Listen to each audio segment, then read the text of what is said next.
Hello friends, welcome to my channel. My name is Hemant and you are watching Smart Investor. In this video, we are going to learn about the basics of the stock market. So if you are complete new to the stock market, if you are absolutely beginner to the stock market, this lecture is for you. I am going to tell everything about the basics of stock market in this lecture. So even if you don't know ABC of the stock market, you will understand from very basic. Okay. So make sure that you watch the full lecture, okay, so that you get the basic idea of the stock market. So even if you don't know anything about stock market, don't fear, or if you have been in stock market for some time, but still you will get to learn a lot of new things in this video. So make sure that you watch the whole video. So let us start. So what is the stock market? Stock market is a place where stocks or shares of the companies are traded, means sold and purchased. Okay, so there are buyers in the stock market and then there are sellers in the stock market. Okay, so sellers sell the shares or the stocks and buyer buys the stocks or the shares. Okay, so what are the stocks and shares of the companies? Okay, so let us see what is a stock. Okay, or what is a share. So we sometimes called it as a stock market. We are also call it as a share market. Okay. So what is a stock or a share?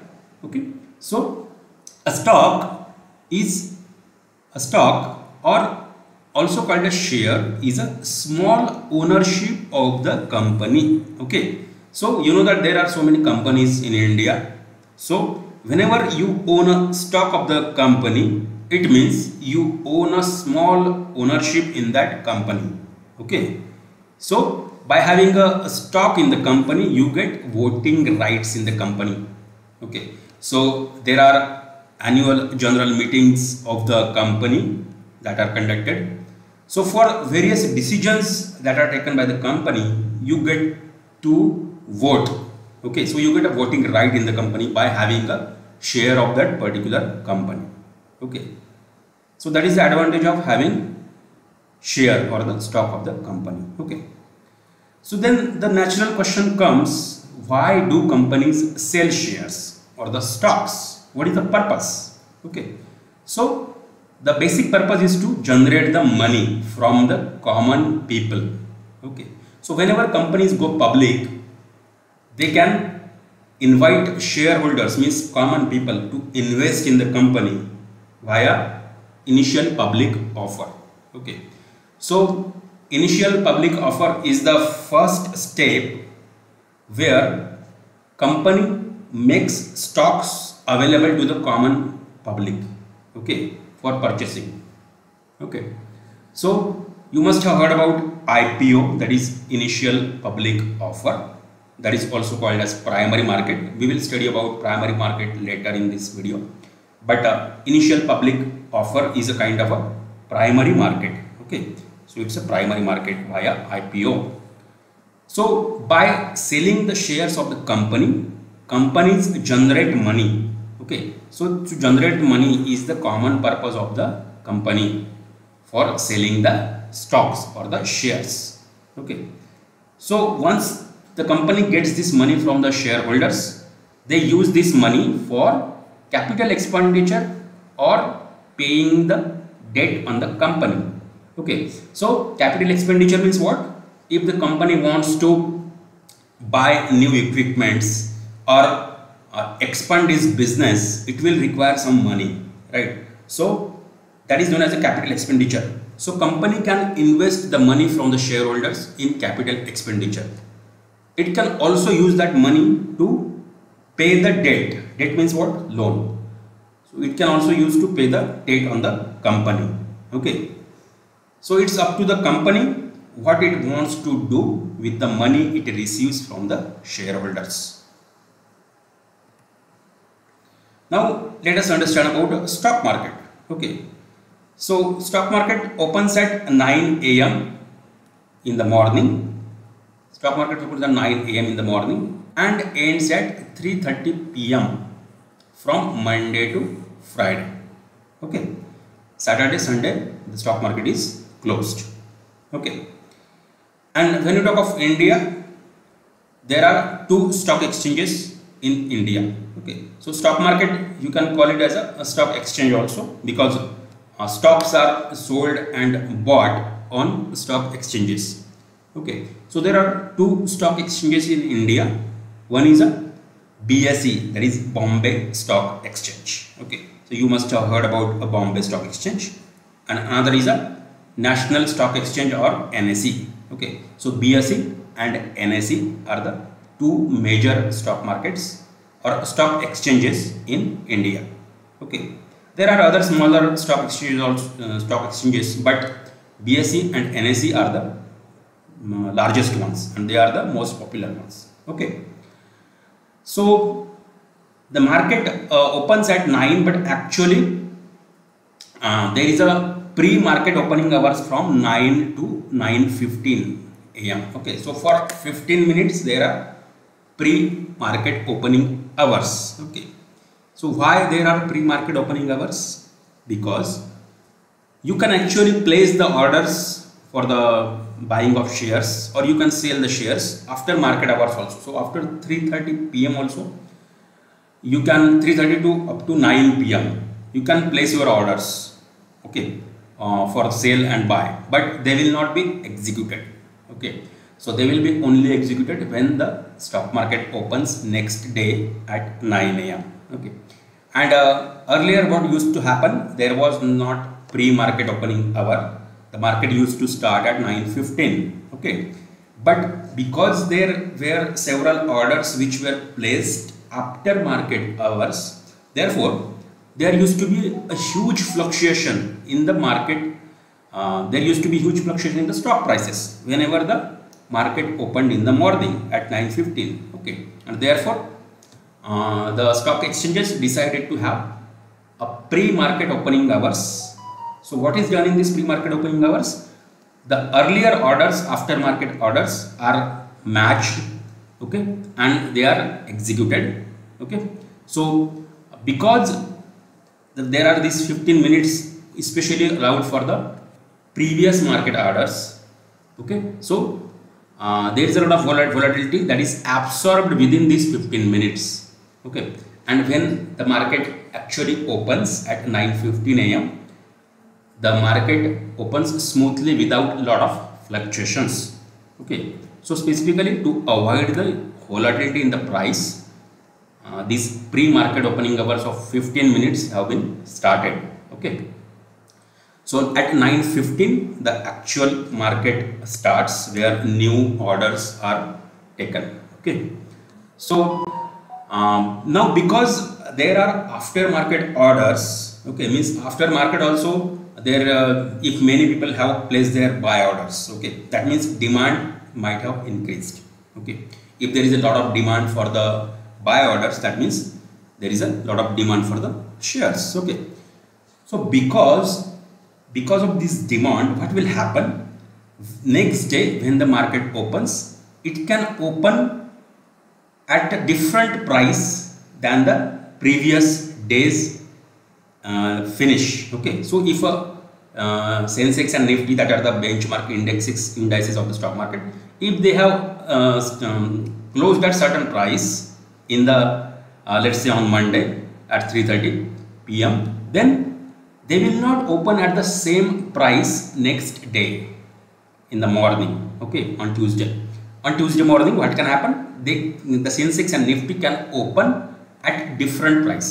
Okay, so why this happens? Because there has been a lot of aftermarket hour orders. Okay, so because of that demand and supply from the aftermarket hour orders, there will be a change in the price when the stock market opens on Tuesday morning.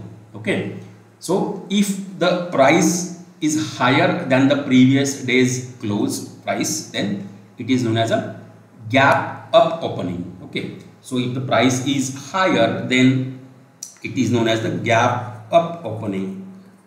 Okay, and if the price is lower than the previous day's finish, then it is known as a gap down opening for the market. Okay, so The overall stock market indices like Sensex and Nifty can open with gap up opening and gap down opening. Also, the individual shares and stocks can also open with gap up opening or gap down opening. Okay, so this is clear. There is no problem with this. It's very simple. Okay. Now let us understand some myths about the stock market. So what do you mean by myths? Myths means the things which common public have perception about the stock market, but which are not actually true. That is known as myth, right? So what are the myths about the stock market? You must have heard about stock market from many people that stock market is a gamble. एक जुआ है. Stock market मतलब एक जुआ है. ये आपने बहुत लोगों से सुना होगा, राइट? स्टॉक मार्केट में सिर्फ जिसकी किस्मत होती है वो पैसा कमा सकता है और बाकी सब लोगों का पैसा स्टॉक मार्केट में बर्बाद होता है. Okay, that is what you must have heard about. Okay, that stock market is a gamble, it's very risky. Okay, so that is a myth. Okay, so what is the truth? Truth is that if stock market is definitely risky, but if it is handled carefully, then it is not that much risky. If you take calculated risk, then stock market is not as risky as it is made out to be. Okay, so definitely it is risky if it is not handled correctly, or in the short term it is risky. Okay, so if you want to make money in the short term, then you can take wrong decisions. You can just take lot of buy orders. You can buy so many number of shares and you want to sell them in a very short period of time. Okay, so if you want to do that, then it is definitely risky. Okay, so in the short term there is a high chance that you will lose money by investing in a number of stocks which are not strong. Okay, but there is a risk, but you have to take it a calculated risk. Okay, the second myth is that you need to have a lot of knowledge about the stock market. Okay, so if you want to earn money from the stock market, you need to have a lot of knowledge. That is another myth about the stock market. Okay, but the truth is that basic education is enough for investing in the stock market. You don't need to have a lot of knowledge or a lot of qualifications to be successful in the stock market. You can have a basic education and still generate good amount of wealth from the stock market if you do everything properly with a plan. Okay, the third myth is that it is very difficult to earn money from the stock market or good returns from the stock market. Okay, however, this is also a myth. The truth is that you can generate good returns if you are investing for long term without much effort. Okay, so if you choose fundamentally strong companies and invest them for long terms, not just few months, for few days or few weeks, but number of years or even decades, then you can generate good amount of wealth. That is the truth about the stock market. Okay, now let us see what is the past data tells us about the Indian stock market. Okay, so we are concerned about Indian stock market, so we will talk about the Indian stock market here. Okay, so if you look at the past data, what kind of returns has Indian stock market generated? Okay, so you can see that in this graph here. Okay, so this graph is of the Sensex. Okay, so this is the Sensex chart. So Sensex is the index of the Bombay Stock Exchange. Okay, so if you look at the chart here from 1979, this is almost from 1979. Okay, up to 2021. Okay, so if you compare the 40-year period, that is from 1st January 1981 to 1st January 2021. Okay, so in 40 years stock market has given, the Sensex has given 120 times return. Okay, so that's a huge amount of return. You can imagine, if you invested 1 rupee in 1st January 1981, then you would have got 120 rupees for that in on 1st January 2021. Okay, so 120 times return is a huge amount of return. So if you had simply invested in the Sensex without choosing any particular stock, then also you would have earned 120 times return. Okay, so that's a huge amount of return if you look at the wealth generation point of view. Okay, so it means what has happened, that in the long term, 40 years is a very, very long period, right? So in the long term, the stock market has given bumper returns. Okay,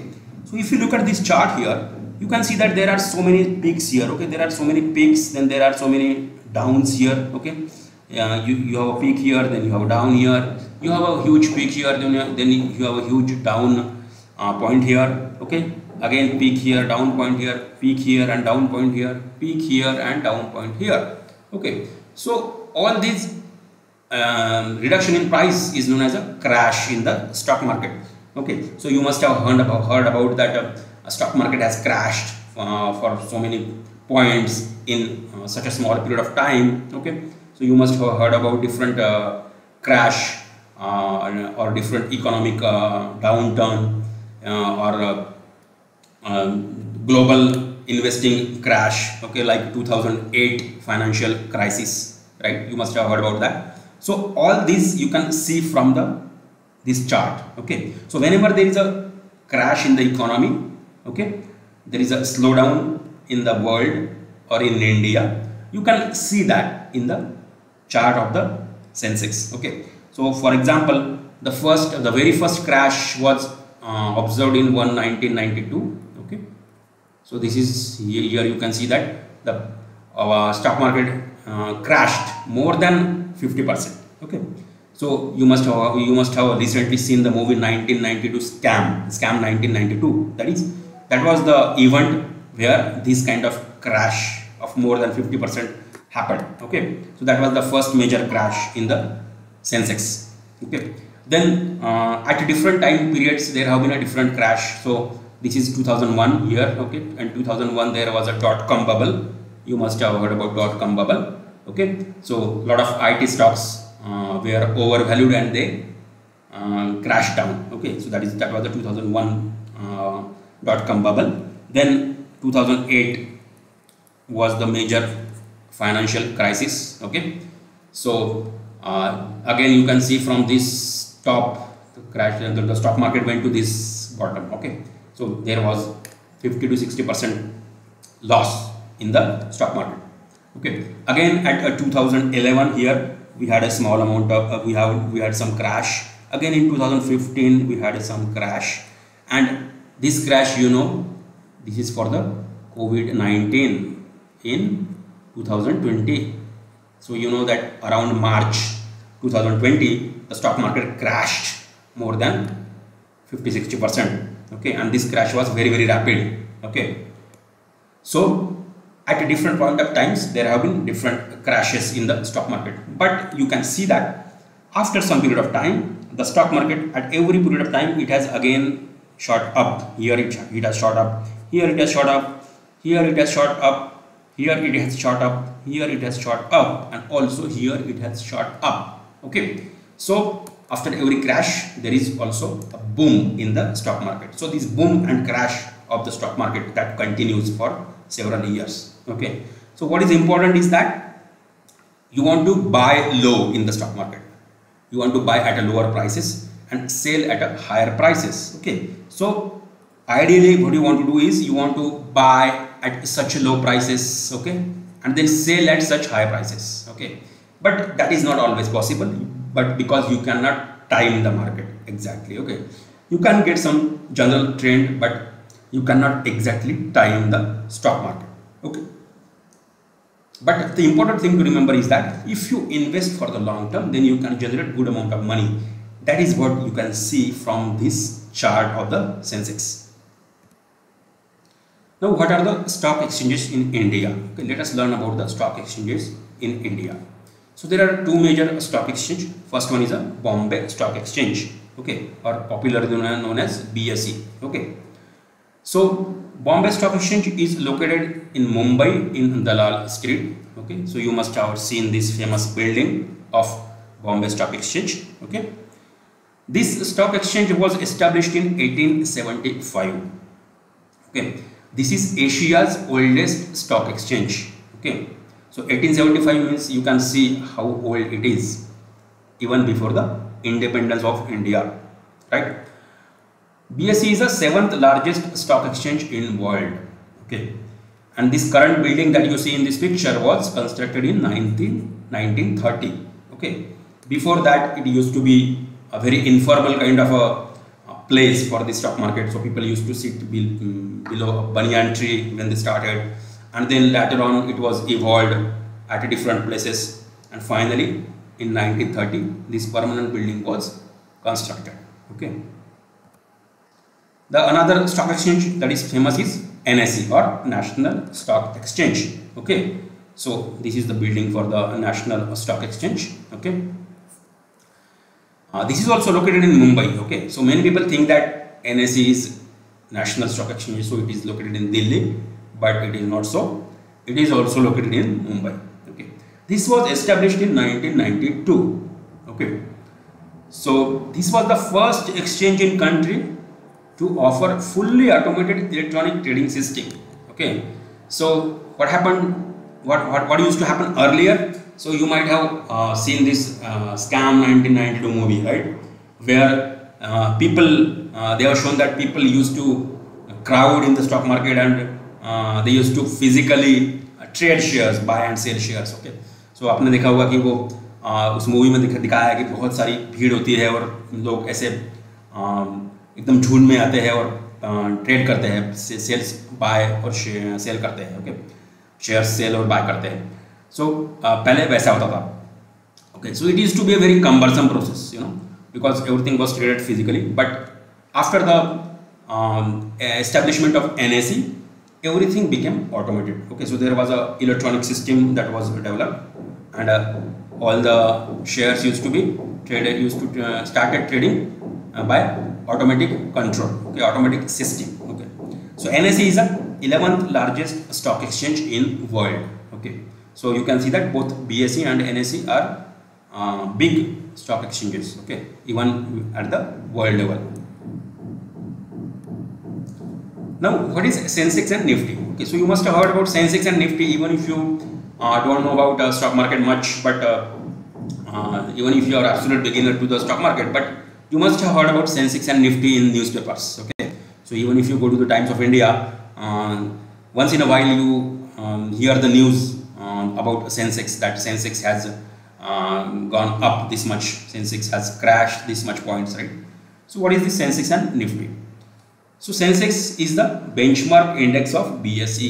Okay, so BSE is a Bombay Stock Exchange, and Sensex is the benchmark index. Okay, so Sensex represents the companies listed on Bombay Stock Exchange. Okay, we need some kind of indicator to assess the performance of the companies listed on Bombay Stock Exchange, right?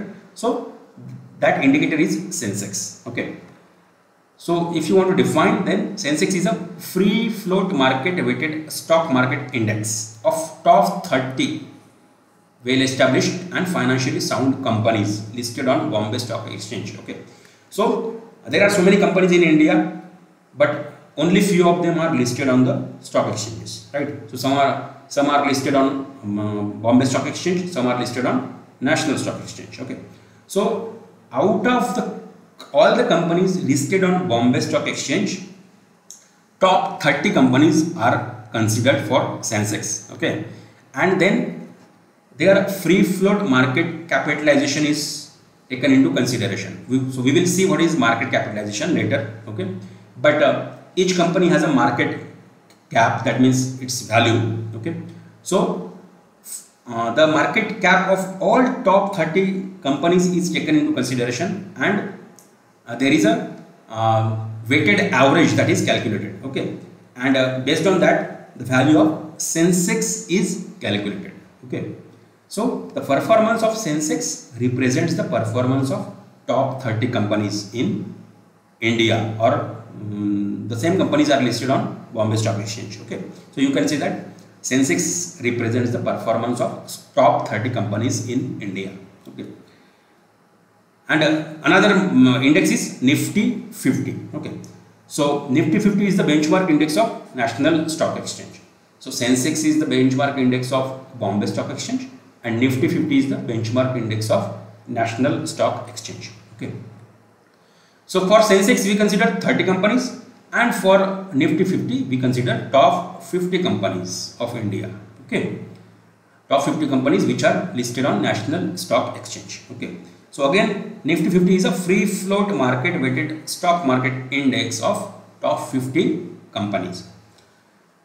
The Nifty 50 was established later. Nifty 50 was established or launched on 1996, because NSE was established in 1992. So this Nifty 50 index was launched on 1996. Okay. Both Sensex and Nifty are sensitive to the changes in the economy. Okay. So when the economy is booming, it gets reflected in the superior performance of the stock market, and the indices will be upward. So whenever the economy is doing well, the stock market goes up. Okay. And when the economy goes down, the stock market goes down. Okay. So this is applicable for any country. The country's economic condition is reflected in the stock market. Okay. So if the country's economy is booming, then the stock market goes up and up, and when the country's economy goes down, then the stock market goes down. Okay. Now what are the companies in Sensex and Nifty? Okay. So in Sensex we consider 30 companies, in Nifty we consider top 50 companies. Okay. So let us see what are these companies listed in Sensex and Nifty. Okay. So here you can see that Maruti Suzuki first. Maruti Suzuki is there in Sensex as well as in Nifty. Okay. Then Mahindra and Mahindra is there in Sensex as well as Nifty. Bajaj Auto is there in Sensex as well as Nifty.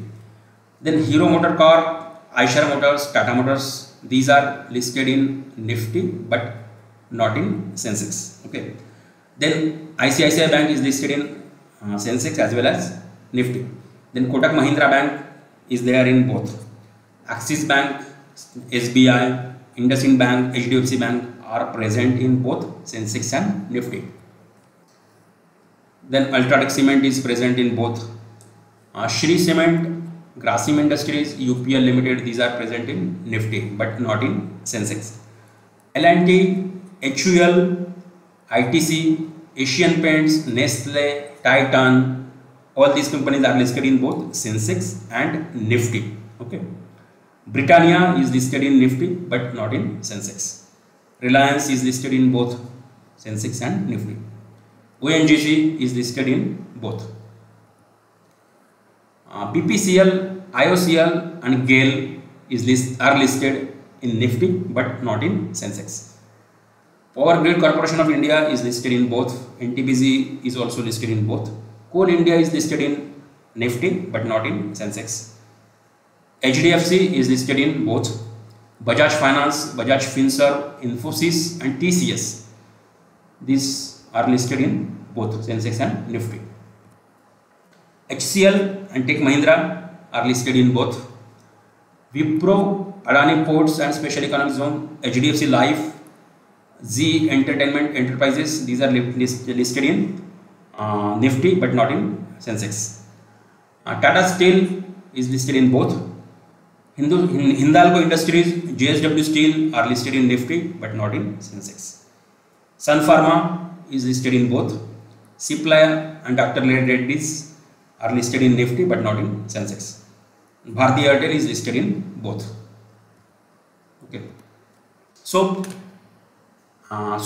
with this you have got the basic idea of what do you mean by stock, what do you mean by stock exchange, why the companies issue stocks. Okay. What are the two indices in the BSE and NSE, Sensex and Nifty, and what are the companies listed in Sensex and Nifty. Okay, so with this knowledge, now we will go to the actual data of the stock market. Okay, so every day when the stock market opens, what kind of screen we get to see in the stock market? Okay, that we will see here. Okay, so for that we will go to the moneycontrol.com. Okay, so moneycontrol.com is the website where you can see the daily market movement. Okay, so it is one of the popular websites. Okay, so here you can see that now the market is closed. So here you can see that Sensex at today close was at 49,509 points. Okay, so there is a change of 627.43, and this is in the red or negative. Okay, so you can see this red triangle here. Okay, that means Sensex is down today by 627.43 points. Okay, and in percentage terms it is minus 1.25%. Okay, so Sensex is down by 1.25%. Similarly, Nifty has closed at 1406.90.70, and it has gone down by 154.4 points, which means 1.04%. Okay, and then there are other indices like Nifty Bank, Nifty Midcap, etc. Okay, but we only focus on Sensex and Nifty. Okay, in this lecture. So now let us search about one company like Tata Motors. Okay, so in this moneycontrol.com you can search for any stock. Okay, so we search for Tata Motors. So we get here Tata Motors, right? So we can click on this. So now market is closed, but when the market is open also, you will get similar kind of a screen here. Okay, so now Tata Motors share has closed at 301.80. Okay, so this is the closing price of Tata Motors, 301.80 at the end of today. Okay, and here you can see that it is in green. Okay, so there is a green triangle. That means Tata Motor stock has gone by 4.75 points as compared to yesterday's closing price. Okay, so and this is gone by 1.60%. Okay, so you can see that now the stock market has closed, so this price is constant. But when the stock market is open, this price fluctuates second by seconds because there are sellers and buyers in the market. So based on the demand and supply, the price of the stock changes. Okay, so prices of every stock change throughout the day from 9:15 to 3:30. Okay, now here you can see that there are some terms here you can see. So this is a day range. Okay, so day range is low, L is low, H is high. So the low is 297.5 and high is 307.5. So today the price of Tata Motors has gone as low as 297.5 and as high as 307.5. Okay, so that is the day range of the price movement. And then this is the 52-week range. Okay, so 52 week means almost like a 1 year. Like, so for last 52 week, what has been the lowest price? 64.80 has been the lowest price at some point of time in 52 weeks, and 357 has been the highest price. Okay, and today the price is here. Okay, so this dot here, today this price is here. So from this you can get the idea of where the current market price stands in comparison to the last 52 weeks prices. Okay, so from that you can understand whether the stock is trading at a lower prices or stock is trading at a higher prices, or it is expensive or cheap.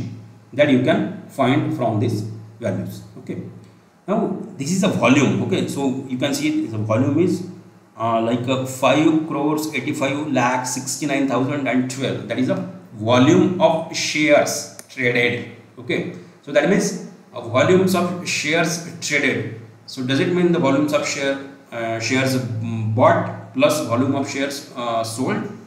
No, it is only the volume of shares traded, because if someone has sold the shares, someone has bought the shares, right? So the volumes of shares sold and bought is the volume given here. Okay, and here there is a bid and asking price. So if I click on here, it shows there is a buy quantity and buy price here, okay, and sell price and sell quantity. So now the market has closed, so you can see all the values as 0, but when the market is open, you will see the quantity here, okay. You will see the quantity. So buy quantity is there, means the buy in each order, what is the quantity of the shares, disclosed quantity of the shares, okay, for buy as well as sell orders, okay. So based on that, you can see there is a price also. So what is the buy price and what is the sell price, okay. So from this you can see what is the lowest buying price and what is the lowest what is the highest buying price, okay. That means buy means who is who is asking for the buy price. Sell means who is offering the shares. So for the sale also, there will be a lowest price and the highest price. So there is a demand and supply of shares at different prices, okay. So what is done during the trading? There are sale orders and there are buy orders, okay. Within sale orders there are different prices, within buy orders there are different prices. So the buy order and sale order is matched based on the prices, okay. So everything is done automatically with help of computers, okay. There is no manual thing involved here. So everything is matched automatically, and that is how the trade is executed. When the buying order and selling order matches, then the trade is executed, okay. And then this is the advanced chart. Here you can see. So this is the chart for the whole day, okay. So you can see it started from 9:15 and it ended at 3:30, okay. And the price has changed like this, okay. Sometimes it has gone up, sometimes it has gone down, okay. So price fluctuates throughout the day, okay. So the traders who trade for the day, they are very interested in this kind of chart, okay, because they are concerned about the daily movement of the movement of the price within the day during the market hours, okay. So traders are very interested in this price.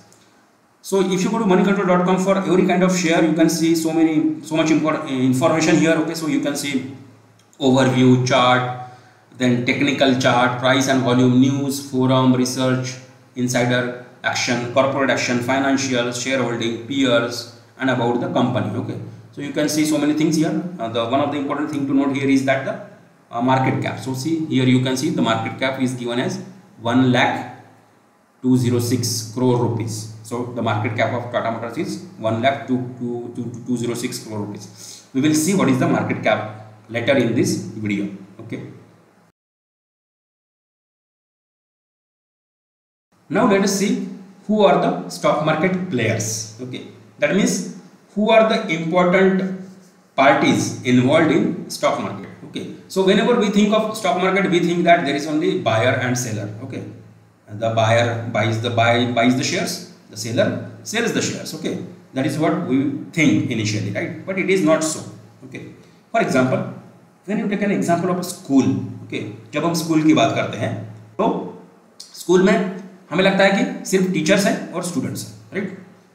But ऐसा नहीं है, okay. If you look closely, then there is a principal, there is a management committee, there are donors, there are investors, okay. Then there are also government bodies who formulate the syllabus for the school, okay. So at first instance we think that there is only teacher and student in school, but it is not so. There are so many other parties involved in school. Similarly, for the stock market also there are several players. So who are these players? Okay, all of these players are listed here. First one is a SEBI, okay. SEBI is Securities and Exchange Board of India. We will see one by one, okay. Second one is a stock exchange like NSE and BSE. Then there are depositories like NSDL and CDSL, okay. So we will study what is depository. Then depository participants, that is brokers, are there. Then there are clearing corporations who clear the trade, okay. Then there are banks are needed to store the money, okay, because you need money for buying the shares, okay. Then there are investors and traders, okay, finally, who buy and sell the shares. Now let us understand each one of these players. The first one is the Securities and Exchange Board of India. So you must have heard the name of SEBI. Okay, so SEBI is like a police. Okay, it controls the financial system of the stock market. Okay, so SEBI was established in 1988. Okay, so it is a government's entity responsible for the regulation of the financial markets in the country. Okay, so there are sellers, there are buyers, there are stock exchanges, there are brokers, right? So there must be someone at the top to control all of them. Okay, otherwise सब लोचा हो जाएगा, right? So it's like a police who controls everything. Okay, who ensures that everything goes smoothly. Okay, if there is no control, then the things will go haywire, right? Therefore there needs to be someone who is a government's body to control the activities in the stock market. And therefore SEBI was established. Okay, the main functions of SEBI include promotion of the securities market in India. Okay, protection of the investors' interests and regulation of all the activities of the financial market. Okay, so the role of SEBI is very important. Okay, today because of presence of SEBI, the financial markets are operating very smoothly. Okay, so the role of SEBI is very important. Okay, so what are the functions of the SEBI? To frame the rules and regulations that dictate the way financial markets should be operated, right?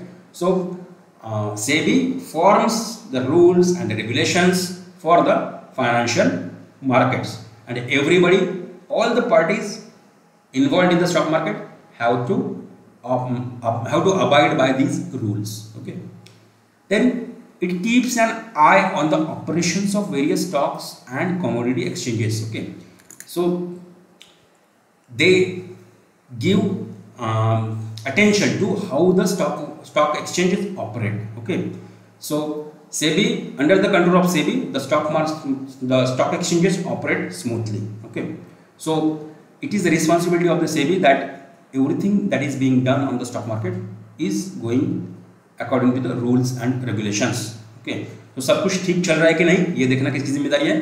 SEBI की.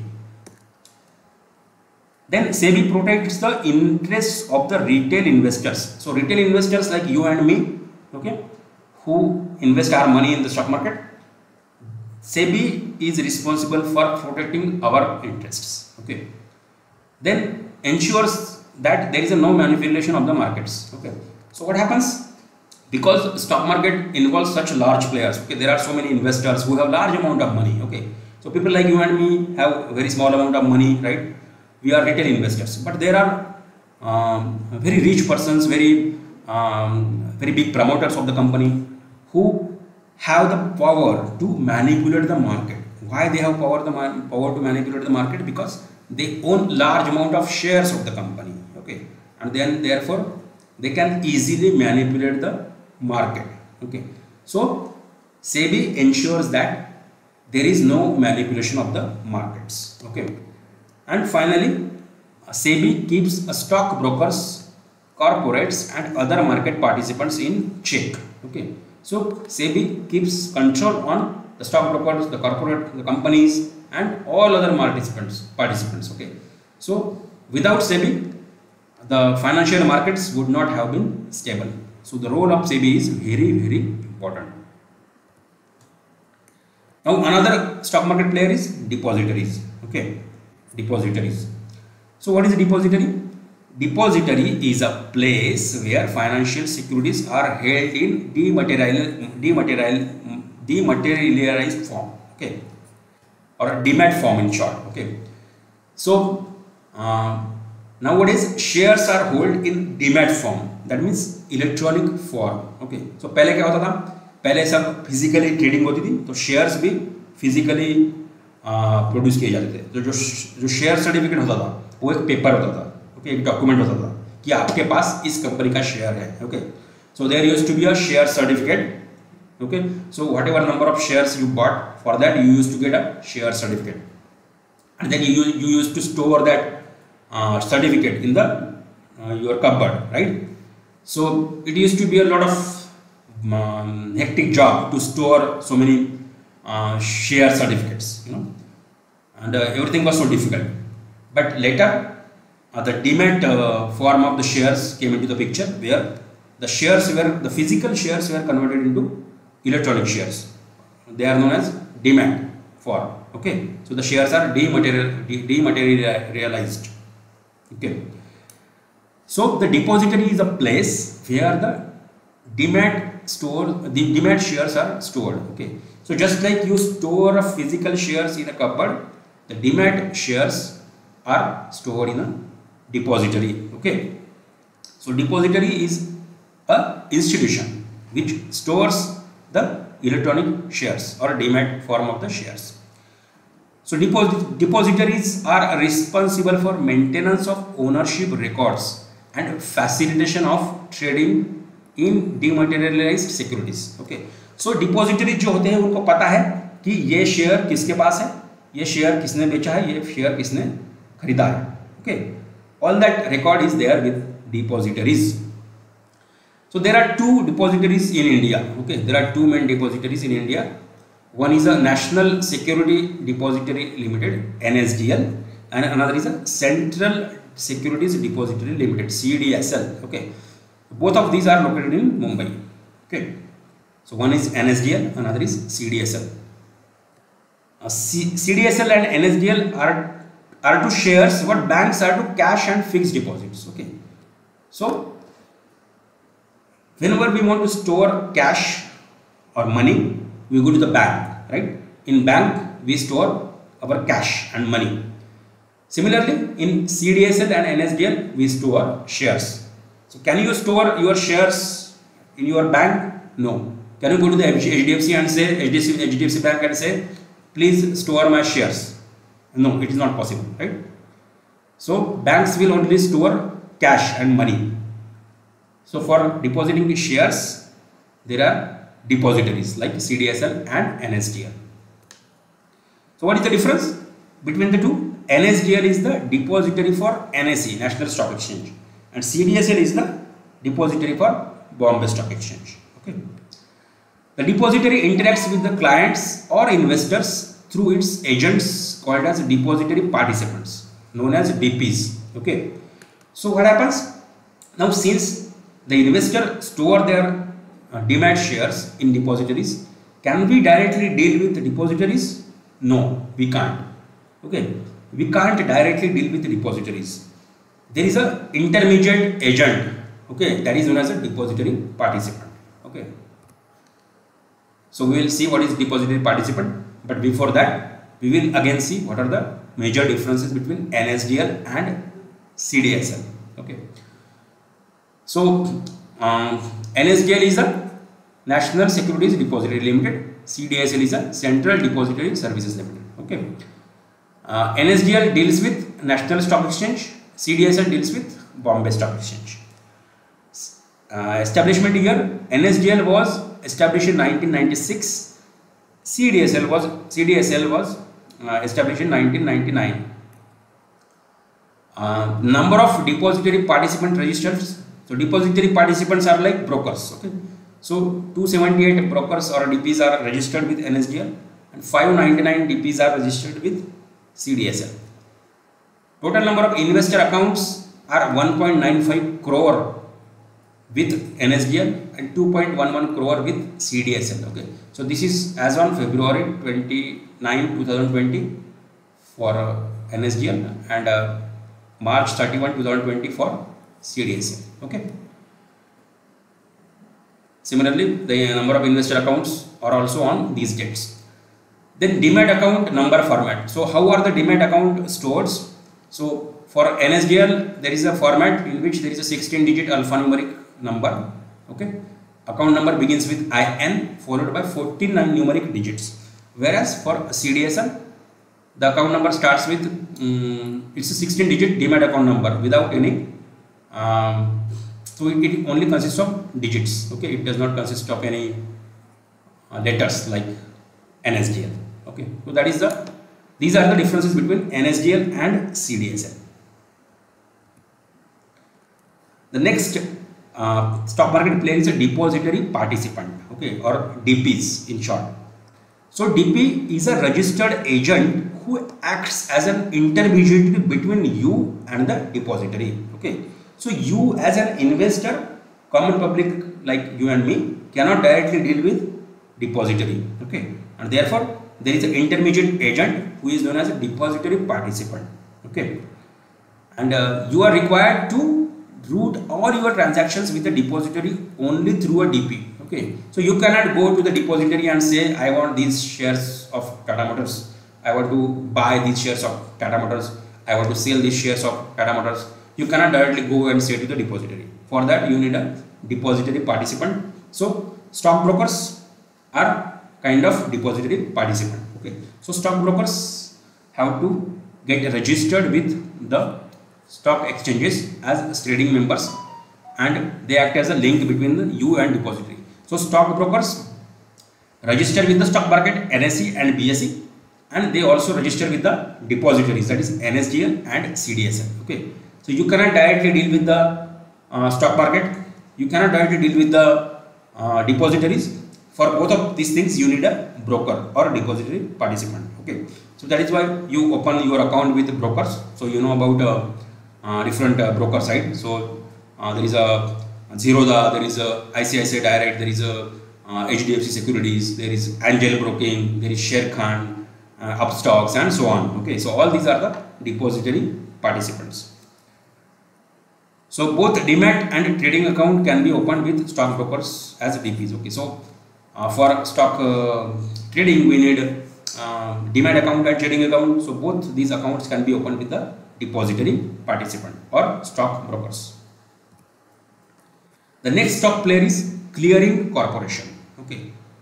So clearing corporations execute the process of clearing and settlement of buy and sell orders, okay.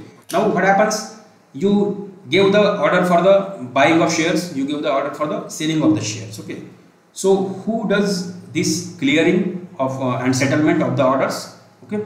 The stock market, the stock exchanges itself do not do that.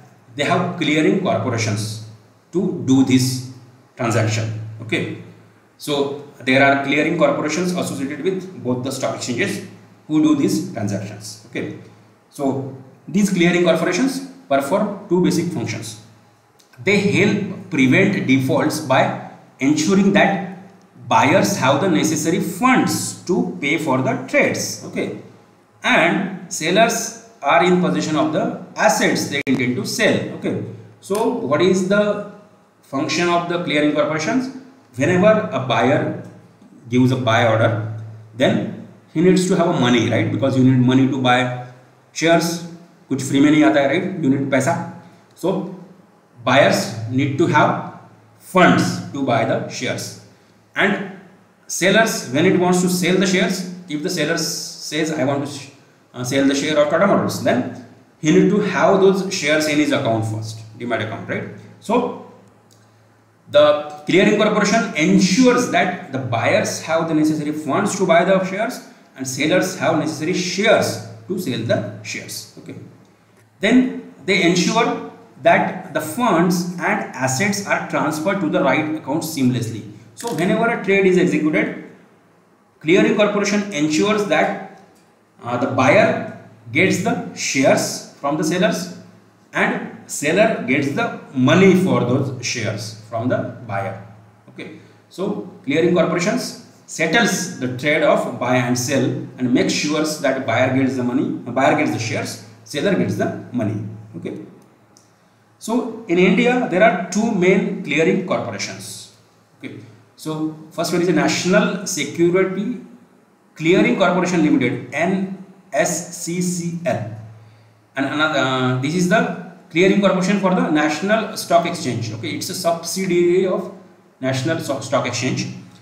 And another one is the Indian Clearing Corporation Limited, ICCL. This is a subsidiary of Bombay Stock Exchange, okay. So NSCCL deals with National Stock Exchange and ICCL deals with Bombay Stock Exchange, okay. So each stock exchange has its own clearing corporation. Now we have understood who are the players in the stock market. Okay. Now let us see what you need for investing in stock market. Okay.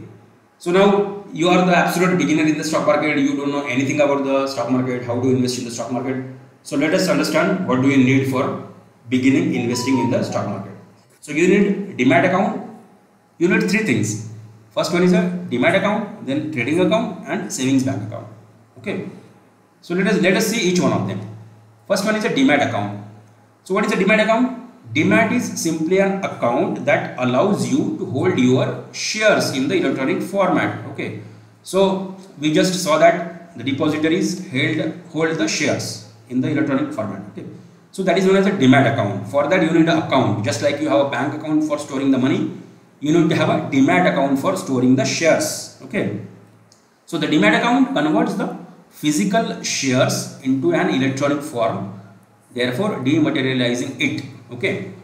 So earlier you used to have these physical shares. Now you can convert those physical shares into the electronic form also. Okay. So if you or your father or your grandparents have some physical shares, you can approach the company and then depository to convert your shares in the Demat form. Okay. Then you need a trading account. Now once you have the Demat account to store the shares, you need to have a trading account. Why do you need trading account? Because you want to trade, you want to sell, you want to buy your shares, right? For that you need a separate trading account. Okay. So trading account is needed for conducting the stock trading activities. Okay. And then finally you need a savings bank account. Okay. Why do you need savings bank account? For the money. Okay. पैसा चाहिए खरीदने के लिए, तो उसके लिए savings bank account जरूरी है. ओके. सो जब आप शेयर्स बाय करते हैं तो उसके लिए पैसा चाहिए, और जब आप शेयर्स सेल करते हैं तो जो पैसा आएगा वो कहाँ स्टोर होगा, उसके लिए भी बैंक अकाउंट चाहिए. So bank account is needed for storing the money required for the trade. Okay. Now let us understand what are the types of investors. Okay. So finally the final stock player is a investor, okay, or trader, the common public like you and me. Okay. These are the smallest players of the stock market. एकदम last में आते हैं हम लोग, right? तो what are the types of investors? So in investors also there are several types. Okay. Depending on how small, how big someone is, there are different types of investors. Okay. So first one is a retail individual investors, or RII. Okay. So here the term is individual. Okay, means one single person. Within that there are three categories. First one is a resident Indian retail investors, means people who reside in India are the citizens of India. Okay, those are resident Indian retail investors. Then there are non-resident Indian retail investors.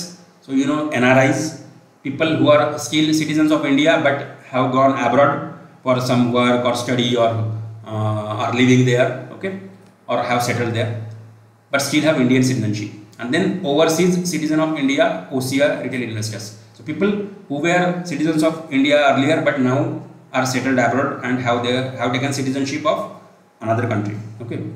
So these are the three types of retail individual investors.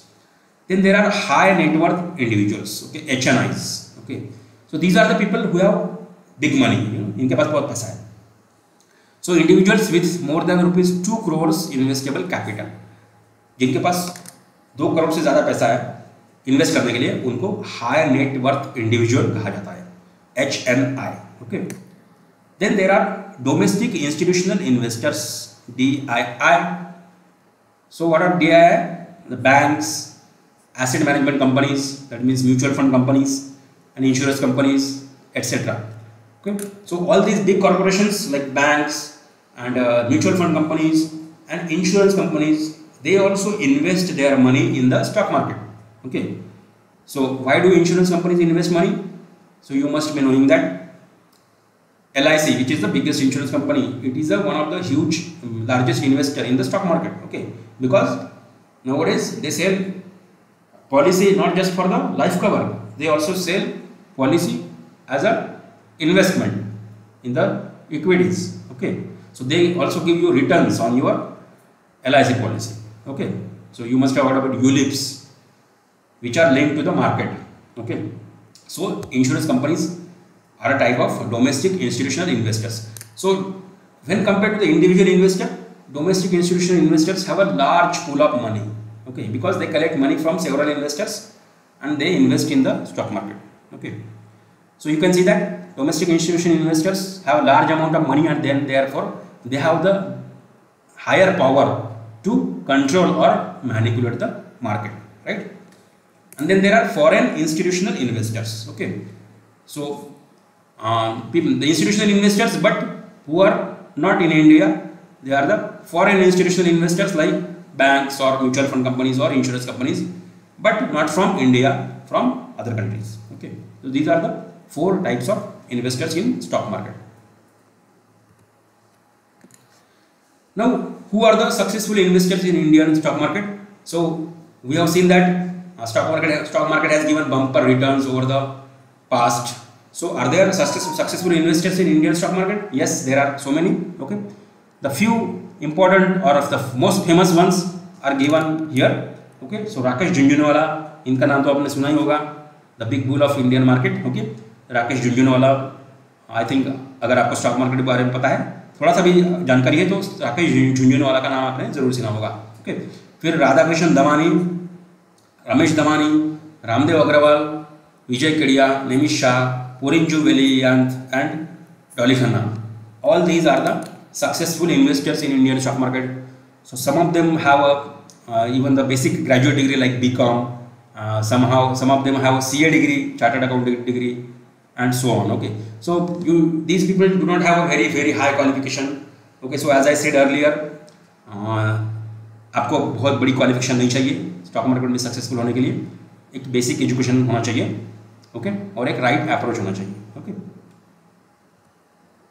Now let us understand trading and investing. Okay, so आपने बहुत सुना होगा कि stock market में कुछ लोगों को loss होता है, कुछ लोग सक्सेसफुल होते हैं.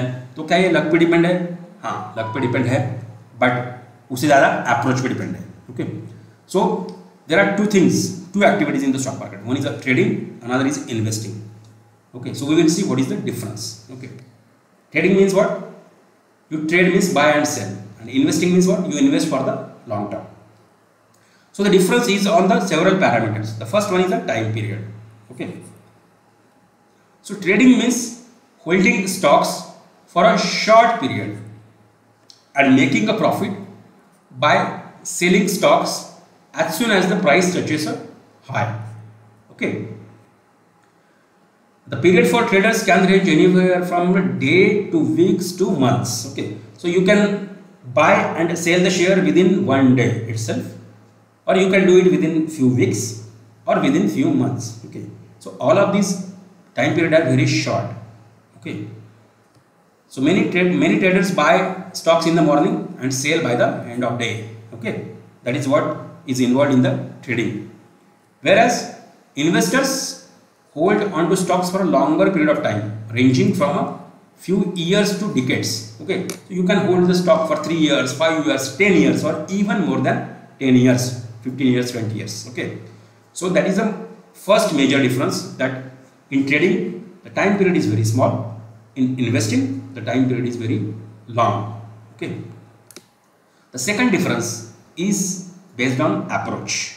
Okay, so traders use technical analysis to base their buy and sell decisions. Okay, so there is a technical analysis based on charts, the price movement, that is used for the trading, whereas investors use fundamental analysis. Okay, so what do investors do? Investors do fundamental analysis of the company or the stocks they want to invest. So it involves a lot of research. It involves understanding what is the business of the company, what is the future potential of the company, what is the financial of the company, what is the management of the company. Okay, so understanding everything about the company, that is the fundamental analysis. So investors do fundamental analysis to base their sell and buy decisions. Okay, in terms of risk involved, okay, so both have risk involved.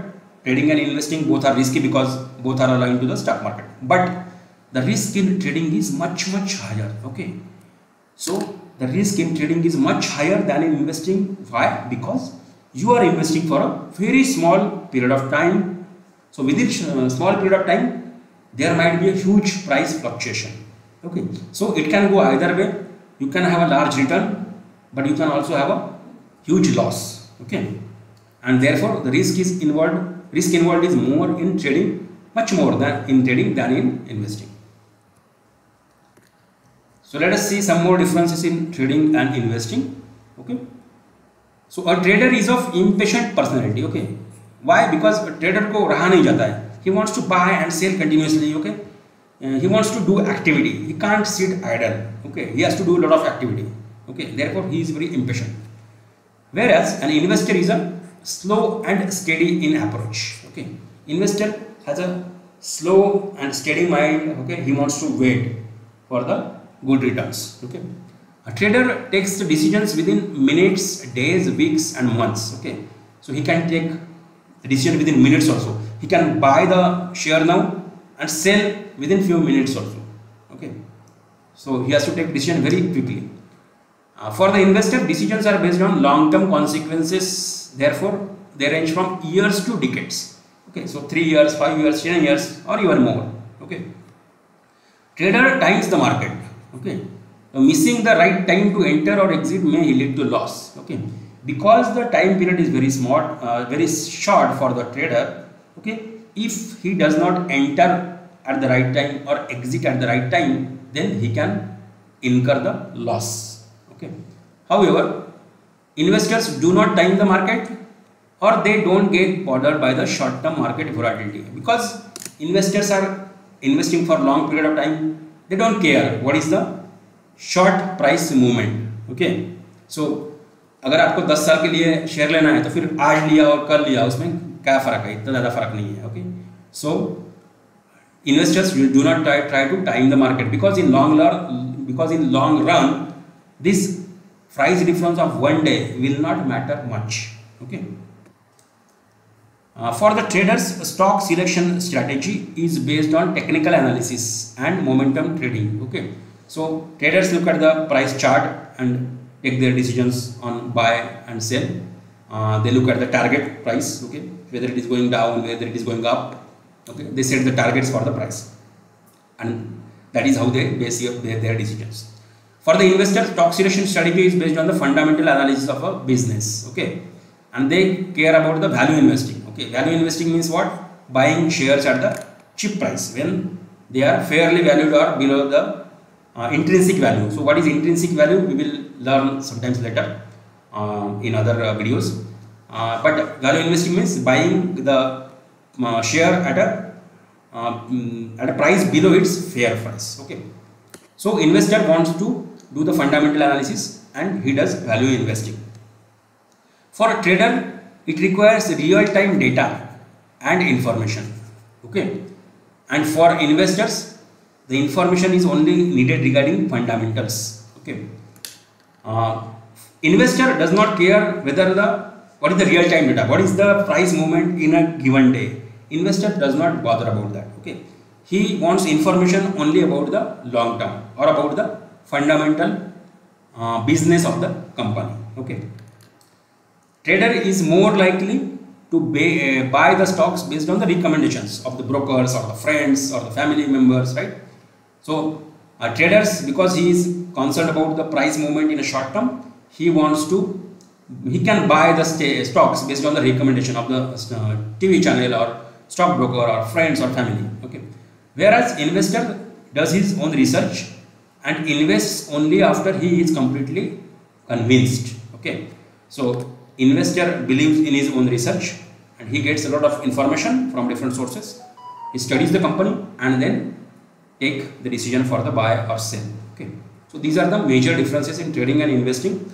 So as a beginner, you should remember that if you want to take high risk, then go for trading. But for trading, you need a lot of experience, and the risk involved is very high, and still there are a lot of chances to lose your money. Whereas if you want to go in a less risky manner, investing is always better for you. You invest for the long term in good fundamentally strong companies, and then your risk is reduced and there are very high chances of getting a good return. Okay. Now let us understand what is a primary and secondary market. Okay. The primary market refers to the market where securities are created. Okay. So primary market is a market where securities are created. Okay. While the secondary market is one in which they are traded among investors. Okay. So in the primary market, companies sell new stocks to the public for the first time, such as with initial public offering. Okay. So companies, when they want to get money from the shareholders for their capital expenditure or to pay their debt, okay, they have to sell the shares to the investors or shareholders or to the common public. Okay. So the first time when the company issues new shares to the public, that is known as a primary market. Okay. And how it is done? It is done through initial public offering. Okay. So you must have heard about IPO. Okay. And those who have not heard, IPO is the first event where the shares are sold by the company to the public for the very first time. Okay. So why it is called primary market? Because you are directly dealing with the company for buying the shares. Okay. Okay. So the shares are being created for the first time in the primary market. Whereas the secondary market is basically the stock market that is we are referring to in NSE and BSE. So ये रोज हम जो trading and investing करते हैं वो हो गया हमारा secondary market. Why secondary market? Because once the shares are introduced through initial public offering, then they go to the stock market for trading. Okay. So now once shares are created through initial public offering, once people have bought the shares, now they can trade those shares on the NSE and BSE. So now the shares are being traded among the investors, not to the company. We are not now dealing with the company. Therefore, this is known as a secondary market. Okay. So IPO occurs when a private company issues stock to the public for the first time. Okay. So it is only the time of IPO when the public deals with the company. After that, public don't deal with the company for the transaction of the shares. The shares are traded between the investors. So one investor wants to sell, another investor wants to buy that share. Okay. So whatever trading we do on NSE and BSE, that is all secondary market. Okay.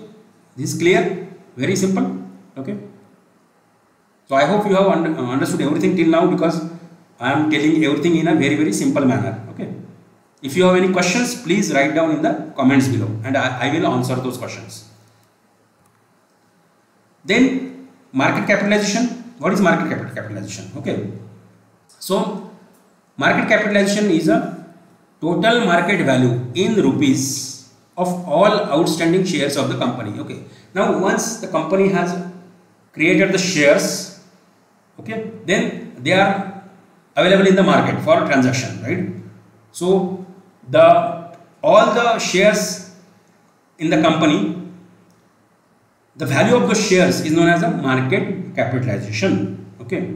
So this, in the short form, it is known as a market cap. Okay.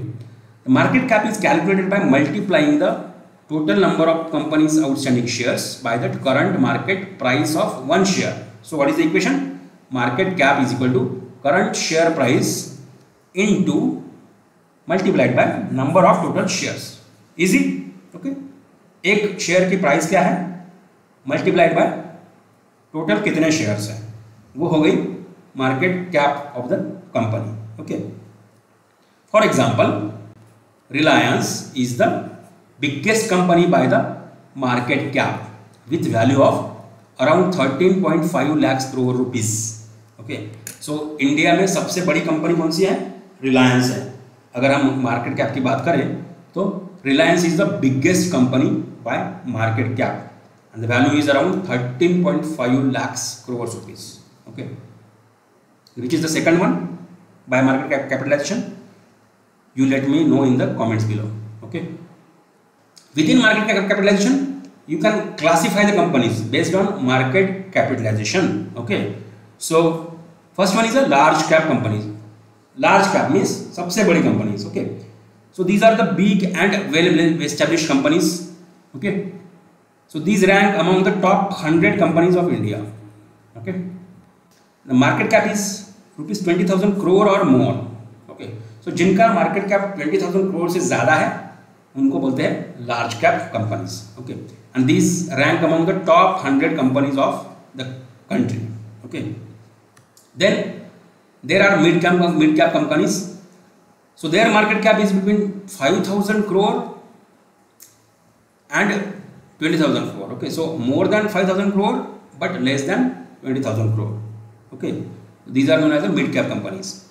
And when it comes to their rank, they are ranked between top 100 to 250 companies of the country. Okay, and then there are small cap companies. Their market cap is less than 5,000 crores and they are ranked more than 250 in the country. So जो 250 rank के बाद आते हैं वो सब हो गए small cap companies. Okay, जो 100 और 250 के बीच में आते हैं वो हो गए मिड कैप कंपनीज और जो टॉप 100 में आते हैं वो हो गए large cap companies. Okay, so when it comes to the price volatility, large cap companies are stable, relatively more stable because they are well established companies. उनके प्राइस में बहुत ज़्यादा फ्लक्चुएशन नहीं होता है. लॉन्ग टर्म में they are more stable. Okay, mid cap companies have little more risk involved than large cap companies, but still they can be a good bet for the returns and stability. However, in small cap companies they can be very very volatile for the market. Okay, their prices can fluctuate a lot. Okay, and also the risk is very high in the small cap companies. Okay, however, if the stock performs well, the return can also be very high compared to large cap or mid cap. Okay, so both ways it is possible, but for that you need to choose right kind of small cap companies. Okay, now let us understand about corporate actions. So companies take some actions, those are called as corporate actions. Okay, so a corporate action is any activity that brings material change to an organization and impacts its stakeholders including shareholders. Okay, मतलब company कुछ समय के बाद ऐसे कुछ actions लेती है जिससे कंपनी का जो ऑर्गेनाइजेशन होता है उसमें चेंज आता है. ओके, और उसका सीधा असर स्टेक होल्डर पे पड़ता है जिसमें शेयर होल्डर्स भी इन्वॉल्व होते हैं. ओके, तो उसको कहते हैं कॉर्पोरेट एक्शंस. ओके, सो हर एक कंपनी का एक बोर्ड ऑफ डायरेक्टर्स होता है. Each company has one its own board of directors and these corporate actions are governed and approved by company's board of directors. Okay, only when the approval is obtained in the board of directors, then that corporate action is implemented. Okay, so when we talk of corporate actions, there are 5 major corporate actions. Okay, so what are these five actions? First one is a dividend, second one is bonus issue, third one is stock split, fourth one is rights issue, and fifth one is buyback of shares. Okay, now let us see each one of these actions. So first one is dividend. Okay, so what is dividend? Okay, so the dividend is the amount of profit that is distributed among the shareholders. Okay, so the company from time to time can give dividends to its shareholders. Okay, so dividends are paid to distribute the profits made by the company during the year. Okay, so there is a financial year, from April to March, right? So the company earns profits during the year. So if company wants to distribute that profit among the shareholders, then that is given in the form of dividends. Okay, and dividends are paid on a per share basis. Okay, that means per share you get some amount of dividend. Okay, so depending on the number of shares you have, you will get corresponding dividend. Okay, for example, if Infosys has declared a dividend of rupees 42 per share, okay, so it wants to give dividend of rupees 42 per share you have. Okay, so dividend is paid or expressed as a percentage of the face value. Okay, now what is face value? Whenever during the IPO the shares are issued to the investors, each share has a face value. Okay, and face value could be rupees 1, 2, 5 or 10 like that. Okay, so the dividend is expressed in terms of the percentage of the face value. Okay, for example, Infosys has a face value of ₹5. Okay, and the dividend paid was ₹42. So how much is the percentage?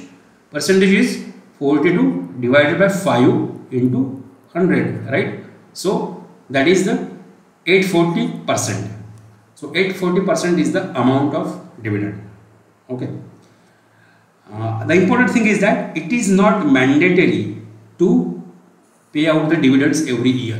It is up to the company if it wants to distribute the dividends to the shareholders. There is no requirement or guideline or rule that company has to mandatorily pay the dividends. Okay, the company can invest this money into the business. Okay, or it can use it for any other purpose it wants for the company. It can use it for the any kind of expenditure, the buying new infrastructure, buying new equipments, or to invest in some high return instrument, or to pay off the debt on the company. Okay, so it is up to the company's board of directors to decide whether to give the dividend or not. Some companies give large amount of dividend from time to time, and some companies do not give that much dividend. Okay, so if the company feels that a dividend can be used for other purpose, like fund a new project or for a better future, they can do so. Okay, the dividends need not be paid from the profits alone. Okay, so sometimes what can happen, the company can make a loss during the year. Every year company does not make profit. Sometimes it might incur loss also. Okay, so if the company has incurred a loss during the year, okay, but it has a healthy cash reserve, okay, it already has a healthy cash reserve, then the company can still pay dividends from its cash reserves. Okay, so it is not necessary that the dividend has to be paid from the profits only. Okay, now when the company pays dividends, there are different dates involved in this process. Okay, so there are 4 types of dates. Okay, first one is a dividend declaration date. So this is the date when it is declared that the dividend will be paid to the shareholders. Okay, so it does not happen like that. Today Infosys says we want to give dividends, and today itself it gives the dividend. It does not happen like that. Okay, पहले इसमें कुछ announcement किया जाता है, कुछ समय पहले, कुछ वीक्स पहले या कुछ महीने पहले, 1-2 महीने पहले. ओके, तो डिविडेंड्स पहले डिक्लेयर किए जाते हैं. Okay, so there is a dividend declaration date. Okay, and then there finally there is a dividend pay out date. Okay, so this is the date on which the dividend is actually paid to the shareholders. Within the dividend declaration date and within dividend payout date, there are 2 more dates. So one is a ex date and another is a record date. Okay, so record date is the date on which whatever shareholders are there in the company, those are considered for the dividends. Okay, so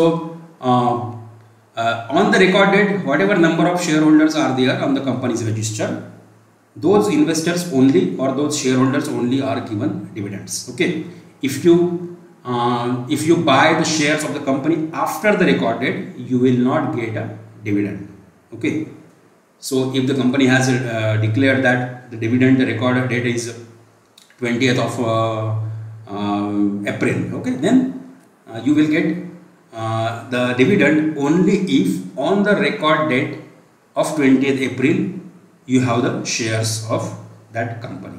Okay, now if the record date is 20th April, can I buy the shares on 20th April? No, in that case you will not get the dividend. Why? Because in India it takes T+2. Okay, so it takes T+2 days. T+2 days cycle is there to get the shares in your account once you buy the shares.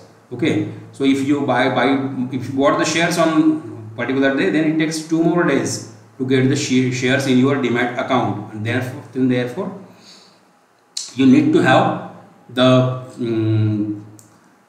the shares by the record date. Okay, so that is why there is one X date. Okay, so X date is generally 2 days before the record date. Okay, so you need to have the shares before the X date. Okay, so generally at the most 1 day before the X date you should buy the shares.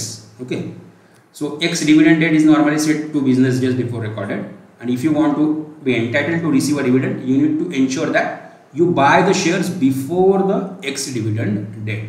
Okay. The second corporate action is bonus issue. Okay. What is bonus issue? The bonus shares are issued out of the reserves of the company. Okay.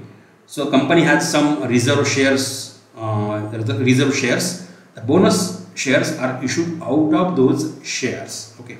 So these are the free shares that the shareholders receive against shares that they currently hold. Okay. So the shareholder is having some amount of shares of the company. Bonus shares are the free shares that shareholders receive against the shares that they currently hold. Okay. And bonus issues are issued in a fixed ratio, such as 1:1 or 2:1 or 3:1, or it can be like 3:2 or 4:2 or 5:3, like that. Okay. So there is a fixed ratio in which bonus issues are given by the company. Okay. So how do you define it?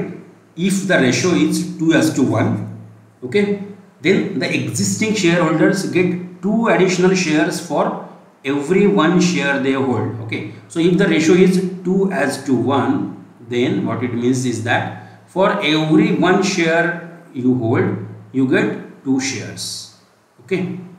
If the ratio is 3:2, then for every 2 shares you get 3 free shares. Okay. So but does it mean that the share value remains unchanged? No, it does not happen like that, because if you have bonus issue in 1:1 ratio, does it mean that after issue I have 2 shares, so my share value has doubled? No, it does not happen like that. Actually, the share value also decreases accordingly. Okay. And finally, after bonus, the number of shares increase but value remains unchanged. So if I had 5,000 rupees shares initially, okay, then after bonus also my total value remains 5,000 only. It is not that I get free money from the company. Okay, we will see it in more detail here. Okay. So in this table we can see that there are three different bonus issues: 1:1, 3:1 and 5:1. Okay. So for 1:1, the number of shares held before bonus is 100. Okay. And the share price before bonus is 75. So the total value of investment is 75 into 100, that is 7,500. Okay. Now since the bonus is 1:1, that means for every one share you get 1 more share. So initially you had 1 share, now you have 2 shares. Okay. Therefore initially you had 100 shares, now you have 200 shares. Okay. But the share price becomes half. Initially it was 75, now it becomes 37.5, because bonus issue is 1:1. Okay. And therefore the total value of investment is 200 into 37.5, that is again 7,500. So initially it was 7,500, now also it is 7,500. There is no change in the total value of the shares you possess. Okay, it's clear, very simple. Similarly, for 3:1 bonus issue, what happens? Earlier you had 30 shares and the price was 550. Total value was 16,500. Now since since now total shares will be 4. Earlier you had 1, you got 3 free shares. Now total share is 4. Okay. So therefore earlier you had 30 shares. Now you will have 4 times shares. Now you will have 120 shares. But the price will become 1/4. Okay. So 137.5. Okay. So now again 120 into 137.5, that is 16,500. So initial and final value remains the same. Similarly, for 5:1 bonus ratio, earlier 2,000 shares, the price was 15. Now you have how much shares? 6 shares. Okay. So now you have 12,000 shares, but the value will become 1/6. So value is 2.5. or the price, and total value earlier was 130,000, now also it is 30,000. Okay, so the important thing to note here is that the value of the total shares you have does not change after bonus issue. So similar to dividend date, there are 4 types of date. So there is a bonus announcement date, then there is ex bonus date, and then there is a record date. Okay, similar to the dividend issue. Then you will think, what is the purpose of the bonus issue? If the value does not change with the shareholder, then what is the purpose of the company to give the bonus? Okay, natural सा सवाल है, right? So companies issue bonus shares to encourage retail participation, right? Especially when the company's price per share is very high. Okay, and it becomes tough for the new investors to buy shares. Now what happens? For some shares the price is very low, like just we saw the example of Tata Motors, the price was around 300 something, right? But there are some very expensive shares, like, do you know what is the price of MRF? The price of MRF share is more than 80,000 rupees.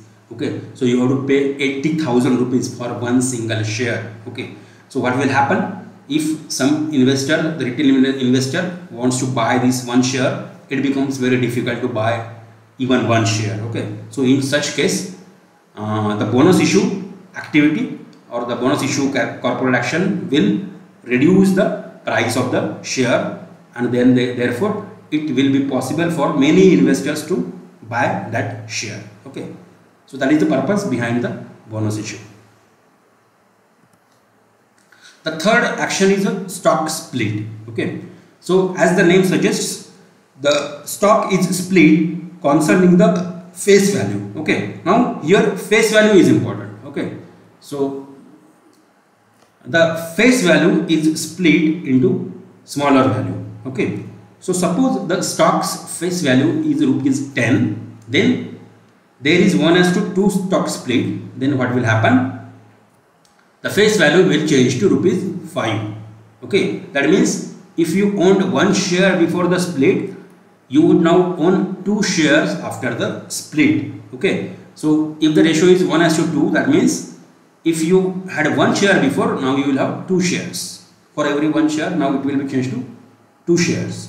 Okay, so for example, here in this table you can see that the split ratio is 1:2. So old face value was 10. Okay, now number of shares you own before split was 100. Okay, so now share price before split was 900. So the investment value was 900 into 100, that is 90,000 rupees. The new face value is now 5, which is half of the previous face value, that is 10. Okay, okay, so now the number of shares you own after the split is 200, right? Earlier you owned 100, now you own 200. Okay, so because one stock has been split in 2 parts, therefore face value has become half. Okay, and earlier you owned one share, now you own 2 shares. Okay, so the share price will become half of 900 rupees, right? Therefore it is now 450, and therefore the total investment will be 200 into 450, that is 90,000 rupees. So the initial investment and the final investment are still the same. If the stock split ratio is 1:5, that means one stock is split into 5 parts. Okay, so the old face value was 10 rupees, the number of shares initially were 100, share price before was 900, total investment was 90,000 rupees. Now new face value is 2, which is 1/5 of 10, because earlier you had one share, now you have 5 shares. Okay, so earlier you have 100 shares, now you have 500 shares, right? So price becomes 1/5. The price is 180 rupees. So total investment is again 90,000 rupees. So initial and final investment are same. Okay, so here what is the difference between then stock split and bonus issue? The stock split is happening concerning the face value. Okay, and bonus issue In bonus issue, face value was not involved. Okay, that is the major difference. The next corporate action is the rights issue. Okay, so what is rights issue? The idea behind the rights issue is to raise fresh capital. Okay, so if the company wants to again raise capital, okay, then it comes up with a rights issue. Okay, so what happens in the rights issue? The company approaches its existing shareholders for selling rights issue. It is different than the IPO. Okay, although the company is raising fresh capital via shares, it is different than IPO. How? Now company is only approaching its existing shareholders. When the company comes up with IPO first time, it is open to all public.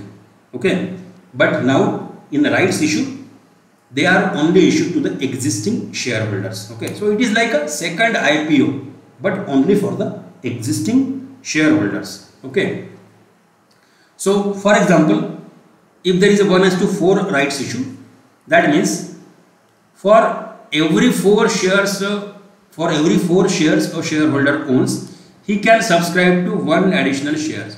So in this 1:4 ratio, for every 4 shares the shareholder have, he can subscribe to 1 additional share, right? So you will say, what is the difference between the bonus and rights issue? The difference is that investor has to pay for the rights issue, unlike bonus. In bonus, the shares that you get are free, but here you have to buy, you have to pay for the rights. Okay, so generally these are offered at the lower prices than the market. Okay, prices. Why? Because naturally, if you want to buy additional shares from the company, when you would buy that, you would buy only when the price is lower than the market price. Otherwise, you will simply buy from other investors in the secondary market, right? Therefore, rights issue price is generally lower than the market price. Okay, clear? Very simple. The final corporate action is buyback of shares. Okay, so when promoters of the company buy the shares from other investors in the market, it is called as buyback. Okay, when promoters of the company means who? The owners of the company. The owners of the company generally have largest amount of ownership in the company. Okay, they hold the largest amount of shares, right? So when the promoters of the company buy the shares from other investors in the market, it is called as buyback of the shares. Okay, so what happens after buyback? Buybacks reduce the number of shares outstanding in the market. So naturally, when promoters buy the shares from the investors in the market, the number of shares available in the market will reduce. Okay, what is the reason for the buyback? Why the company wants to buy back the shares? The company wants to buy its own shares. When that will happen?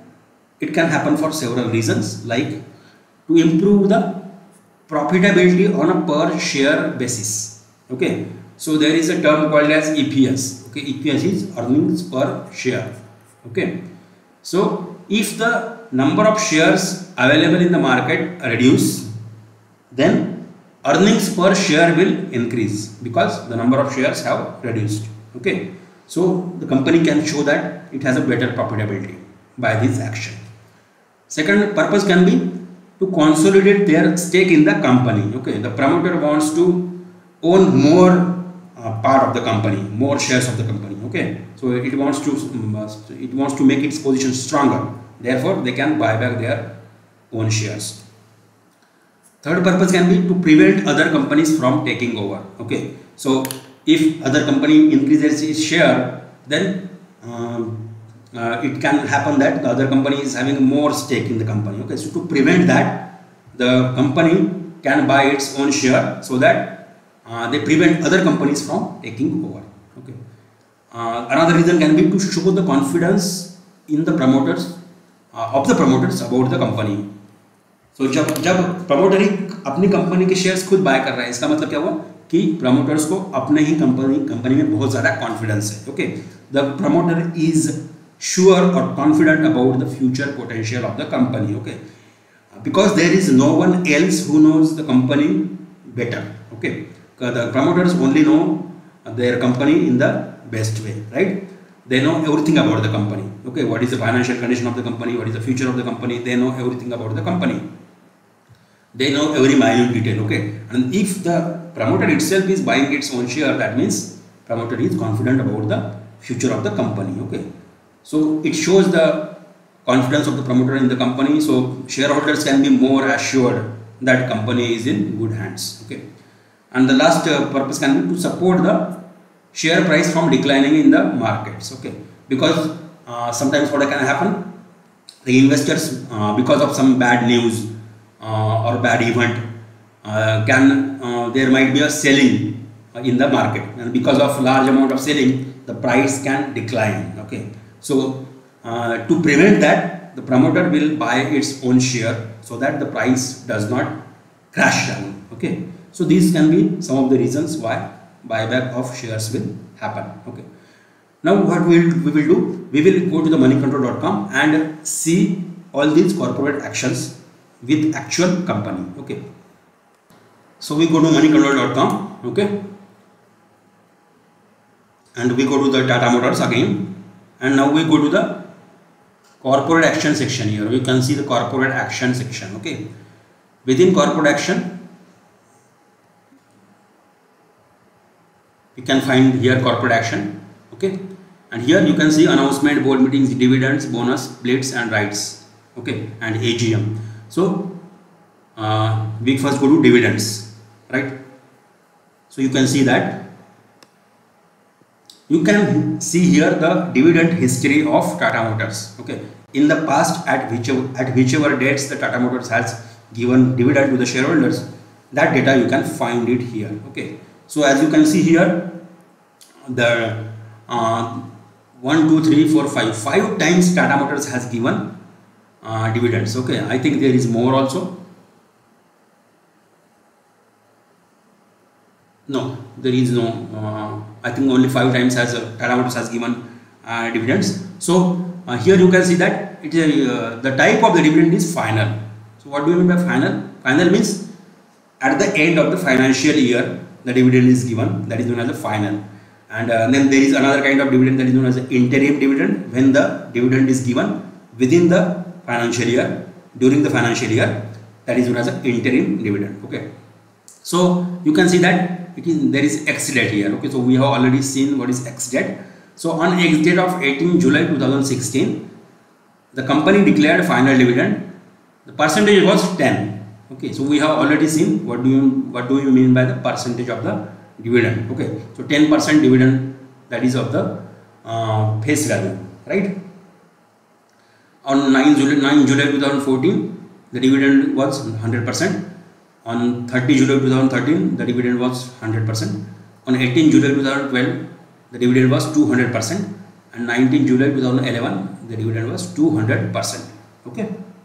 Then we go to another corporate action, that is bonus. So here you can see the history for 4 bonus dates. Okay, so these dates are very old. So announcement date and ex bonus date, 2 dates are given here, and the ratio is given here. Okay, so we have already seen what do we mean by the bonus ratio. So on 29th April 1977, it was the first time when they announced the bonus. Okay, and the ratio was 1:5. Okay, so for every 5 shares held, you got 1 share. On 29th April 1979, the ratio was 2:5. So for every 5 shares held, you got 2 shares. On 29th April 1982, again the ratio was 2:5. And on 28th September 1995, the ratio was 3:5, means for every 5 shares held, you got 3 shares. Okay, so this is very clear, simple. Now we go to splits. So here also there is X split date. So on 12th September 2011, the old face value was 10, the new face value was 2. Okay, so it was 1:5. For initially you had 1 share, now you have 5 shares, and therefore the price was, the old face value was divided into 1/5, right? So now the new face value is 1/5 of old face value. Okay, and then the date is not given here. I don't know why. The old face value was 100, the new face value was 10. Okay, so 2 times the split has been done. And then there is rights. So the company has given rights for 4 times, okay, in the history. And here also you can see ex right date, and the ratio is 1:4. Okay, so for every 4 shares you can subscribe to 1 share. For here the ratio was 1:6. For every 6 shares you can subscribe to 1 share. Here again the ratio was 1:6, and here ratio was 6:109. For every 109 shares you can subscribe to 6 shares. Okay, and this was premium, means this was the price at which the shares were offered. Okay, so on moneycontrol.com you can see several data about the company. Okay, so if you search for any company, you can see all this data. So we have already seen about this data here, right? Then if you go down here, then you can see some data here like market cap, 20-day average volume, 20-day average delivery. Okay, face value. See, face value of Tata Motors is 2 rupees. Okay, then PE ratio of that is price to earning ratio. Then book value per share. Then you can see the chart for the company here. So you can change the period here. Here you can change for 1 day. You can change for, see, this is the data for 1 day, this is the data for 5 days, this is data for 1 month, this is data for 3 months, this is the data for 6 months, this is for 1 year, and this is for 5 years. Okay, so you can see the historical data here for whatever period you choose. Then you can also see financial year, the technical chart also you can see here. Okay, you can see price and volume here. You can see news about the company here. Okay, then you can see corporate action, and you can see the financial is the most important one. You can see the income statement, balance sheet, cash flow, and ratios. Everything you can see here. Okay, so I hope you have understood how to check the information about the shares, okay, on moneycontrol.com. okay, there apart from Money Control, there are several other websites where you can check the market data. Okay, now finally we will see how we can trade. Okay, so for the people who are just beginning in the stock market, who don't know anything about stock market, they need to know how to do investing in the stock market. Okay, so I will show you one practical example how you can buy and sell the shares on one of the platform of the broker, that is ICICI Direct. Okay, so you can use any other broker of your choice. Okay, I will show one example for ICICI Direct, but the process generally remains the same in all the stock brokers. Okay, so let us see that. So now we are on the platform of ICICI Direct. Okay, so now the market is closed, so you cannot see the real-time values here, but still I will show you how to buy and sell the share. Okay, so here we go to the NSE.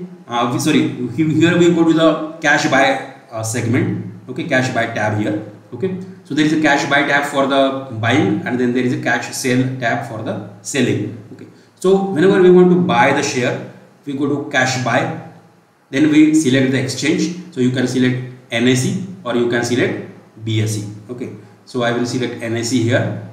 Then you can search for the stock you want. So I want to select TCS, Tata Consultancy Services. So I type TCS here. So I get Tata Consultancy Services in the drop down menu. I choose this one. Then I put quantity here. Okay, so how much quantity I want to buy. So if I want to buy 5 shares, I will put 5 shares here. Okay, then as soon as you put quantity here, you will see here the bids, best 5 bids and offers. Okay, so if you click here, you will find there is a bid quantity and bid price, and then offer quantity and offer price. Now since the market is closed, you cannot see the real time prices here, therefore it is showing 00. But when the market is open, you will see the bid quantity and bid price means people who want to buy the shares, the number of quantity they want to buy and the price at which they want to buy. Okay, and then there is a offer quantity means the sellers who want to sell the shares, the number of quantity they want to sell and the number of the price at which they want to sell. Okay, so you can see that volume here. Okay, so based on the offer price you can select whatever offer your bid price. Okay, so if the seller is offering the share at certain price, you can put your own bid price. Okay, and you can put your bid quantity. Okay, if your bid price and the offer price matches, then the trade is executed. Okay, so now then there is a order type. There is a limit price and market price. Okay, so you can in limit price we put when we want to give a particular price at which we want to buy the share. Okay, so if the price of TCS is 3,177 rupees at 0.60 at current time, then I can put this price here. Okay, so I can write 3177.6. okay, or I can write any other value. Okay, depending on what is the offer. Okay, or the price at which I want the share. Okay, so if you give the limit order, then the trade will get executed only when the price of the share reaches your given price. Okay, and if you want to put the market order, then the market will automatically execute your order based on what is the current market price of the share. Okay, when you give market order, you don't have the choice of the price, it will get executed at the current price. Okay, when you get limit type, you can put options in the time. Okay, so what is the order validity? So in order validity you have a day. Day means your order is valid for the day. Okay, until the end of the day. Then there is IOC. IOC means immediate or cancel. Okay, so as soon as I place the order, it should get executed. If it doesn't get executed because the price is not right, then it will get cancelled. Okay, and then third one is VTC, means it is valid up to a particular time that you give. Okay, so you can choose your period from this date to this date. In this case you can choose not only today but several days. Okay, so you can put your order for 2 days, 3 days, like that. Okay, if your price reaches the offer price in that period, it will get executed. Okay, so this is the basic concept of buying the share. When you want to sell the share, the procedure is similar, but here you give now sell order. Okay, so you have the again the exchange, NSE or BSE, you select the stock, you choose the quantity and you give the order type, either it is limit order or the market order. Okay, so again you have your base 5 bids and offers. Okay, so again you can give the time period validity here. Okay, if you are if you want to get your order executed at your correct price, at your given price, then you can put limit order and give your required period. Okay, and here you have the option for the money to get deposited. Okay, so depending on which broker you will have different time period when you get the money for your sold shares. Okay, so the process is almost similar for buy and sell. Okay, so I hope this has given you the idea of how to buy and sell the shares. Okay, so whichever broker you have, you may have a Zerodha or HDFC Securities or Angel Broking or Sharekhan or Upstocks. You can choose your process, but the general process will be like this. Okay, if you go to your own broker platform, generally it is easy to find out how to buy and sell the shares. They also have a video of process of buying and selling on their website. Okay, so you can also check those videos. Okay, so you will get the idea. Okay, so I hope this has made the concept of basics of stock markets clear to you. Okay, and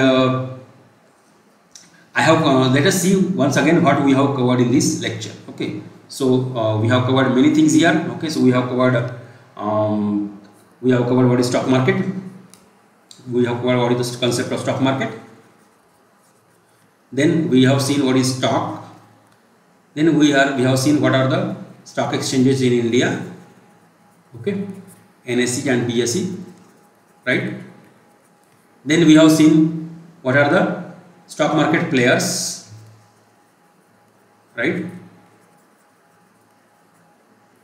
We have also seen what are the companies involved or listed in exchange, right? Then we have seen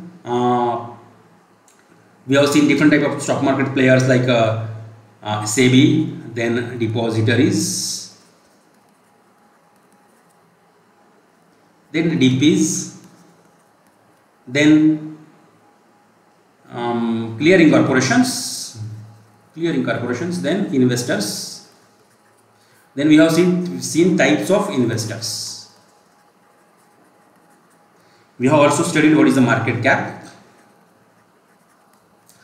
We have seen what is small cap, large cap and mid cap. Then we have seen how we can see the data of the particular stock on moneycontrol.com, right? How the price is shown, what are different charts. Then we have also seen what are the corporate actions. Okay, so we have studied 5 types of corporate actions: dividends, bonus, stock split, rights and buyback, right? And then we have also discussed about how to buy and sell shares on an actual platform, right? We have also seen who are the successful investors in stock market. We have also seen what is the past data of the stock market, how much returns it has given, and we have also discussed what are the myths about the stock market. Okay, we have also seen what are the differences in trading and investing. Okay, so I hope this lecture has given you the basic idea of stock market. So even if you are absolute beginner, you must have understood a lot of concepts about the stock market.